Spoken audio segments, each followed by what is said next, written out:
Shalom, selamat pagi Bapak Ibu Saudara yang dikasihi Tuhan. Salam sejahtera buat saudaraku dimanapun berada. Saya mengajak Bapak Ibu Saudaraku untuk bersatu teduh dan berdoa dalam renungan penuntun kehidupan setiap hari. Kiranya damai sejahtera dan sukacita oleh Roh Kudus senantiasa melimpah dalam hati dan kehidupan kita semua. Amin. Tema firman Tuhan pada pagi hari ini adalah mampu mengendalikan diri. Ayat bacaan kita terambil dari Amsal 25 ayat pertama sampai ayat yang ke-28. Orang yang tak dapat mengendalikan diri adalah seperti kota yang roboh temboknya. Amsal 25 ayat 28. Saudara, kalau kita berbicara tentang mengendalikan diri, ini adalah satu hal yang tidak mudah, yang tidak begitu gampang kita lakukan ketika kita diperhadapkan dengan suatu masalah, keadaan dalam kehidupan kita.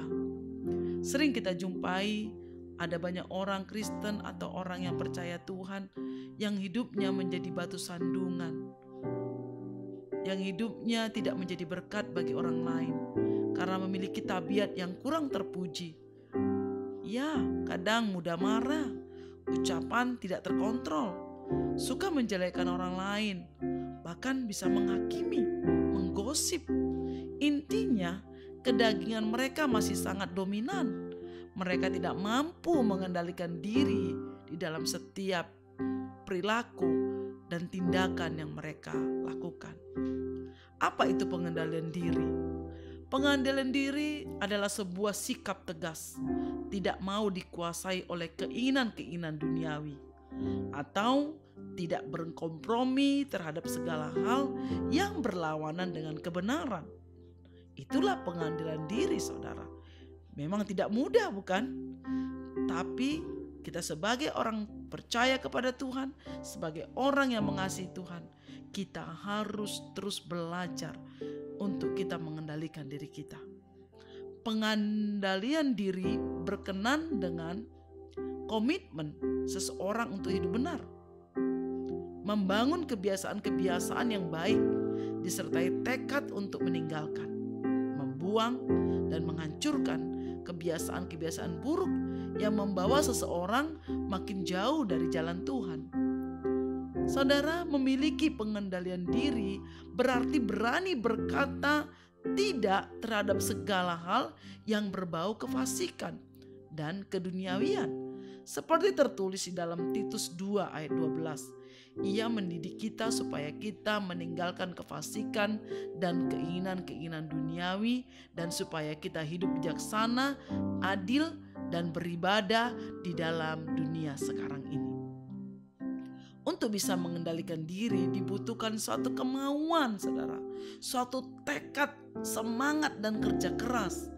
Karena Matius 26 ayat 41 berkata, roh memang penurut tetapi daging lemah. Pengendalian diri penting sekali bagi orang percaya karena merupakan syarat utama untuk mengikut Yesus. Setiap orang yang mau mengikut aku, ia harus menyangkal dirinya, memikul salibnya, dan mengikut aku. Matius 16 ayat 24. Mampu mengendalikan diri berarti menawan segala pikiran dan menaklukkannya kepada Kristus. 2 Korintus 10 ayat 5. Saudara, sangat jelas bagaimana sebenarnya kehidupan orang Kristen itu harus benar-benar bisa hidup sesuai dengan standarnya Kristus. Ketika mengalami hal-hal yang tidak menyenangkan, di tengah situasi yang sulit, dan menghadapi orang-orang yang terkadang diizinkan Tuhan untuk membentuk dan menguji kita, mampukah kita menunjukkan sikap pengendalian diri dan tetap memegang teguh nilai-nilai iman kita, sehingga melalui sikap dan perbuatan kita orang lain tidak lagi tersandung? Mari kita jawab masing-masing dalam kehidupan kita, saudara. Pagi hari ini, saudara, tantangan sebagai anak Tuhan dalam pengendalian diri ini dapat hampir setiap hari, setiap waktu diperhadapkan kepada kita. Mungkin terhadap anak kita, mungkin dia gak ngerjakan PR-nya, kita marah.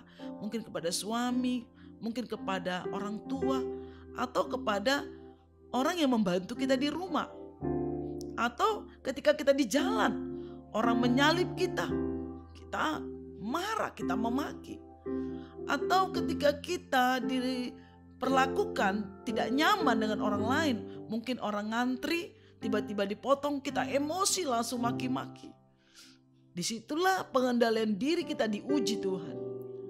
Biarlah pagi hari ini kita mengerti, kita mau berkomitmen untuk kita terus memiliki hubungan dengan Tuhan. Roh Kudus diam di dalam hidup kita supaya kita dapat mengendalikan diri kita setiap waktu. Rasul Paulus bertekad, aku melatih tubuhku dan menguasainya seluruhnya, supaya sesudah memberitakan Injil kepada orang lain, jangan aku sendiri ditolak. 1 Korintus 9 ayat 27. Amin. Mari kita berdoa. Bapa di surga, terima kasih buat pagi hari ini, buat kebenaran firman Tuhan yang begitu membuat kami diberkati. Kami tahu Tuhan, mengendalikan diri memang tidak mudah, tapi kami percaya jika Roh Kudus terus menuntun kami, jika Roh Kudus terus menolong kami untuk kami mengendalikan setiap diri kami, perkataan, pikiran kami, sehingga kami sungguh Tuhan menjadi hamba yang berkenan kepada Tuhan. Bapa, ajar kami untuk terus kami mengerti kehendak-Mu dalam hidup kami, supaya kami sungguh-sungguh memuliakan nama Tuhan. Terima kasih Bapa, terpujilah nama-Mu dalam nama Tuhan Yesus. Haleluya. Amin. Kiranya berkat yang sempurna dari Allah Bapa kita, kasih karunia dari Tuhan Yesus Kristus, dan persekutuan dengan Roh Kudus menyertai kita dari sekarang ini sampai selama-lamanya. Amin. Maju terus dalam tuntunan Tuhan saudaraku, tetap semangat, sampai jumpa esok hari di penuntun kehidupan setiap hari. Tuhan Yesus memberkati.